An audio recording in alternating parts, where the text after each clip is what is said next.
Hi all, welcome to football arena. World കപ്പിലെ ആദ്യ മത്സരത്തിലെ ബ്രസീലിന്റെ എതിരാളികൾ മൊറോക്കോയാണ്. നാളെ പുലർച്ചെ ഇന്ത്യൻ സമയം 3:30 ഈ മത്സരം നടക്കുക.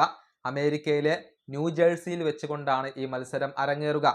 ഈ മത്സരത്തിൽ കാർലോ ആഞ്ചലോട്ടി ബ്രസീലിന്റെ പരിശീലകനായിക്കൊണ്ട് എത്തുമ്പോൾ അവിടെ പുതിയ ഒരു ചരിത്രം പിറക്കുകയാണ്. അതായത് വേൾഡ് കപ്പിൽ ആദ്യമായിക്കൊണ്ടാണ് ഒരു വിദേശ പരിശീലകൻ ബ്രസീലിനെ ഇപ്പോൾ നയിക്കുന്നത്.